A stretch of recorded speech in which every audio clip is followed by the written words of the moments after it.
इतकं सुंदर वाटलं ना, खूप सुंदर वाटलं. पण त्याने एक अगोदर बोलला, जेव्हा मी चार्जेस त्याला विचारले तेव्हा त्याने मला चार्जेस फक्त त्याने 1,000 रुपये सांगितले. त्याच्यानंतर हे लोक आतमध्ये जे बसतात ना, ते असे आतमध्ये हे जे बघताय ना तुम्ही, की बुडवतात आतमध्ये, त्याचे चार्जेस ते वेगळे करतात.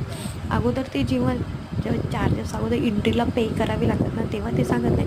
त्याच्यानंतर त्यांचे हे वेगळे एक्स्ट्रा चार्जेस आहेत. तर तुम्ही अगोदरच चौकशी करून बसा, जर कोणी बसणार असेल तर. पण तुम्ही एकदा नक्कीच पॅराशूटमध्ये बसा. खूप छान आहे आणि खूप छान वाटतं. लाईफमध्ये मला वाटतं प्रत्येक क्षण आपण एन्जॉय करायला पाहिजे. पण तुम्ही करताय तुमच्या रिस्कवरती करा. अगोदर बघा ते लोक कसे आहे, ती रस्सी त्याची कशी आहे, कुठला प्रकारचा आहे वगैरे, एवढं सगळं बघून तुम्ही बसू शकता त्याच्यामध्ये.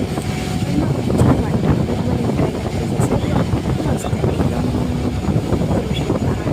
त्याच्यानंतर आम्ही त्यांनी जवळजवळ मला वाटतं माझ्या म्हणजे तिथे फ्रेंड्स 1-2 जण होते.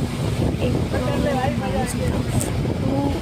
त्याने तर एवढं एन्जॉय केलं ना, बापरे! त्यांनी अगोदर सांगितलेलं की तुम्ही त्याच्यामध्ये मूव्हमेंट हलवू नका वगैरे, व्यवस्थित त्याला पकडून बसा. पण तो बापरे! असा उड्या मारत होता ना, असं आम्हाला तिथे बसून असं वाटत होतं की तो पडतो की काय? कारण ती एक प्रकारची रिस्क होती. जर तुम्ही बसत असाल तर बी केअरफुली आणि व्यवस्थित बसा.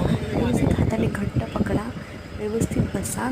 काहीही प्रॉब्लेम होणार नाही. सर्व चेक करून सर्व माहिती घेऊन बसा आणि छान वाटतं आणि लाईफमध्ये प्रत्येक गोष्टीचा आनंद घ्या. Bye bye.